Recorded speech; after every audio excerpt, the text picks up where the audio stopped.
Olá pessoal, tudo bem? Hoje nós vamos fazer mais uma aula de polímeros, só que dessa vez nós vamos dar um foco ambiental.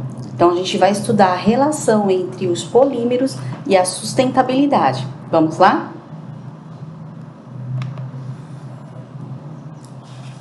Quando a gente começa a falar de polímeros e poluição ambiental, tentando entender melhor essa relação, vamos recordar aquele conceito que eu sempre coloco nas minhas videoaulas de polímeros, né, que já estão gravadas e postadas aí no canal do YouTube e também no próprio Instagram, do IGTV.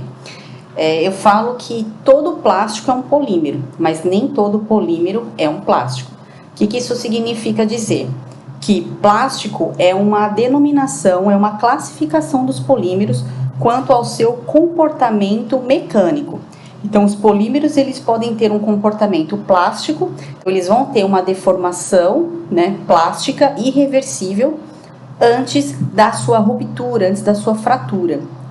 E vão existir os polímeros elastômeros, que vão ter uma deformação elástica muito maior do que a dos polímeros plásticos. Então, eles se deformam bastante antes de se romperem. Então, isso é um comportamento característico das borrachas. Então, as borrachas são classificadas como elastômeros. E a garrafa PET, policarbonato, polietileno, outros polímeros podem ser classificados como plásticos por ter esse comportamento mecânico. Vão existir os materiais fibrosos, né, no seu formato de filamentos, as fibras têxteis de poliéster, a fibra de aramida, que constitui os coletes à prova de balas, né? Então, são classificações quanto ao comportamento mecânico dos polímeros. Então, nessa aula, eu vou estar falando de polímeros, e então está englobando tanto os polímeros, né, plásticos, como os elastômeros, as borrachas. Então, se a gente está vendo na rua um pneu jogado, é um polímero. Se a gente está vendo uma garrafa PET, né, na rua, é um polímero também. Tá? Então, quando a gente fala plástico, é um termo mais popular, é o termo mais comum. Então, a sacolinha plástica, como está aí no slide, né, que a tartaruga confunde com a medusa, que é uma das suas principais alimentações, né? O tipo de alimento da tartaruga são as algas e algumas medusas. Então, elas confundem com sacos plásticos. Então, é um polietileno de baixa densidade, é realmente um plástico. Mas vamos usar aqui na nossa aula o conceito de polímero, que é um conceito mais abrangente, ok? O problema, né, desse crescente uso dos polímeros no nosso dia a dia, que ao mesmo tempo eles nos trazem um conforto, traz praticidade. Então você vai no supermercado, já compra uma pizza pronta, aí você tira aquela embalagem de papelão, que na verdade é uma embalagem mista, né, ela tem papel, mas também tem uma película plástica envolvendo esse papel, que até com a unha você consegue arrancar, né? E aí dentro a sua pizza também vai ter um filme plástico protegendo essa pizza congelada. E aí você tiver na sua casa 2 baldes, 2 cestos, e você durante uma semana faz esse estudo. Num cesto você só coloca resíduo orgânico, então casca de legumes, de frutas, resto do almoço, que infelizmente vai para o lixo, né? E no outro cesto você coloca todos os materiais que você pode reciclar, latinha de refrigerante, embalagens, né, PET, garrafas PET, papel, né, papelão, tudo isso você coloca nesse outro balde, nesse outro cesto. E aí ao longo do dia, quando você recolhe o lixo da sua casa para destinar, né, para coleta, começa a observar o volume de material plástico que você acaba descartando todos os dias. Então, a gente vive, né, nesse paradigma. Nós temos uma vida hoje que a vinda dos polímeros no nosso dia a dia trouxe muita praticidade, trouxe muito conforto, mas ao mesmo tempo muitos impactos ambientais, muita poluição. Poluição da água, do solo. A fabricação desses produtos também gera muita poluição do ar, né, já que os polímeros sintéticos que são produzidos industrialmente, eles vêm de petróleo, né, vem do petróleo, que é um combustível fóssil, não renovável. Então, toda essa problemática que envolve, né, o estudo dos polímeros. Então, quando a gente fala de polímeros, é impossível você não ter uma aula que aborda esse viés de sustentabilidade. Tá? E lembrando, né, que sustentabilidade a gente sempre analisa sob a ótica das 3 dimensões, o tripé da sustentabilidade: o ambiental, o social e o econômico.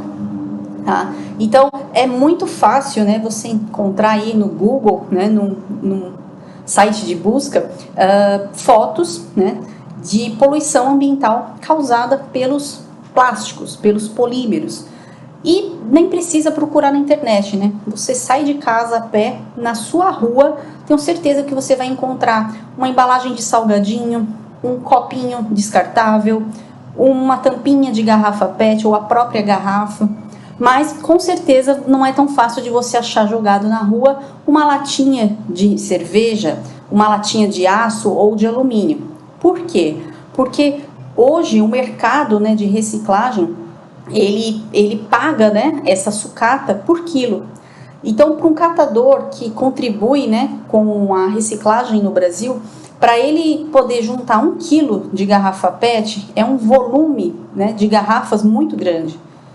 E 1 quilo de latinha, ele conseguiria juntar com um volume menor, então rapidamente ele junta 1 quilo, muito mais rápido, né, com menos unidades de latas ele chega a 1 quilo, e o quilo do aço ou o quilo do alumínio, na hora que ele vende, né, nas centrais recicladoras, ele recebe um valor maior. Então, compensa mais. Por isso que a gente não encontra tão fácil no chão, né, na rua, descartado no ambiente, que de forma equivocada, obviamente, mas é mais difícil de você encontrar, né, os metais e os materiais vítreos também, né, embalagem de palmito, tem molho de tomate que ainda é vendido no vidro. Então, são materiais de maior valor, né, maior valor agregado na hora da reciclagem, tá? E aí, nem todos os polímeros são biodegradáveis, então fica difícil da gente reciclar esses materiais,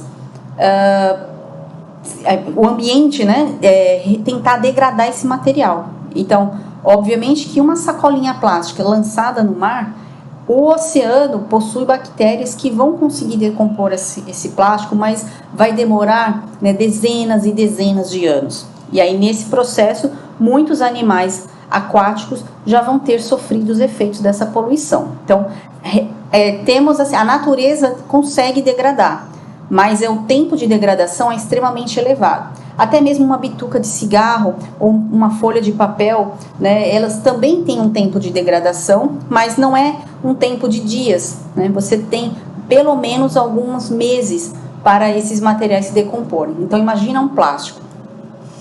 E aí já existe, né, desde 2016, um estudo que começou lá no Japão, né, hoje o Brasil também já estuda, e outras partes do mundo, bactérias que conseguem digerir plásticos. E aí esse estudo começou a partir de uma observação feita num lixão, retirando amostras de garrafas PET que estavam sendo decompostas pelo ambiente. E aí verificaram que existe uma bactéria, né, que consegue então degradar, né, o PET. E aí, se você consegue em laboratório produzir um polímero que é mais sensível a essa degradação, você consegue então diminuir esse tempo de reciclagem. Se na natureza você demoraria aí 100, 150 anos, você pode construir, né, elaborar uma estrutura polimérica que poderia, de repente, esse tempo diminuir para 50 anos, 20 anos, né? Então, essa é a intenção de você tentar em laboratório produzir um polímero que seja mais fácil de digerir, de ser digerido por bactérias, tá? E o ciclo, né, a logística reversa envolvida nesse processo, ela começa, né, nessa cadeia produtiva que eu coloco aí como exemplo. Você vai no supermercado, vai num armazém, numa loja, e compra, por exemplo, uma garrafa de refrigerante ou uma garrafa de água mineral. Então, vamos imaginar então o PET.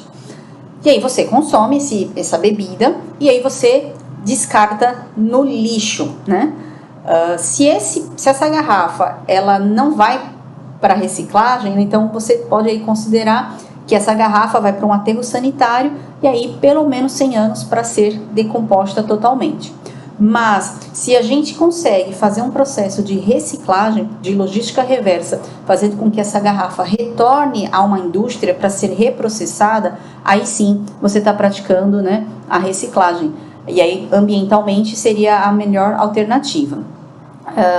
E aí, colocando aí um exemplo da figura, você leva essa garrafa PET, ela vai ter que chegar numa unidade recicladora e a partir de um processo de reciclagem química e mecânica, você consegue fabricar novos produtos feitos de plástico.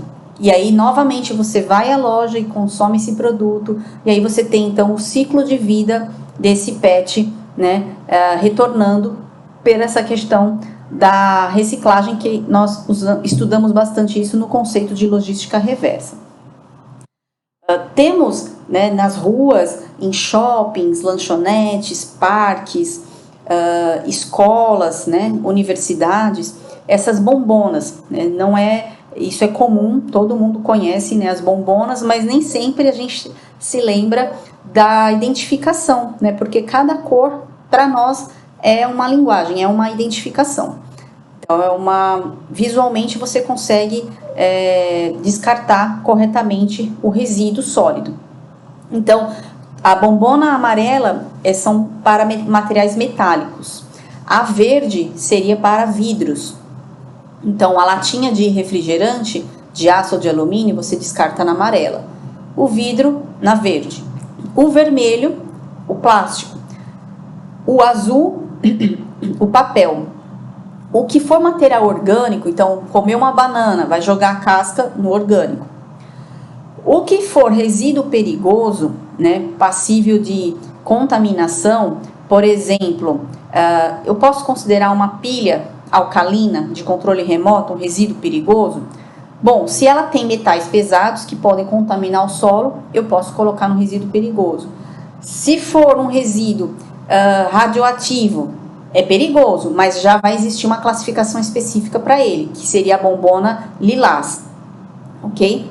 A madeira, a gente costuma descartar no lixo preto. Muitas pessoas confundem, né, o orgânico, porque a madeira é um material orgânico, só que ela tem uma classificação própria, tá? Então, madeira no preto. A gente sempre confunde também pela questão do orgânico ser um marrom, né? Confunde com a madeira. O que não é reciclável, o que hoje é muito difícil, né, da gente considerar, quase tudo é possível você reciclar. A gente tem hoje tecnologia para reciclar, né, a grande maioria dos materiais. E aí o que não for reciclável é o cinza. E o que é resíduo ambulatorial vai na bombona branca. Então a branca você vai encontrar nas UPAs, né, nos hospitais, né, esses laboratórios de análises clínicas. Então tirou sangue, aí a seringa ela vai descartar nesse resíduo ambulatorial, que muitas vezes, né, lixo hospitalar, você precisa levar para uma unidade de incineração, tá bom? Já que é um resíduo perigoso também. Então, o que para nós, como sociedade, né, quando a gente olha essas bombonas, primeiro é você entender o que cada uma significa, e é por isso que precisa ter um nome, porque as pessoas não vão saber de cor que o vermelho é o plástico, então precisa ter esse trabalho de educação ambiental, de ensinar.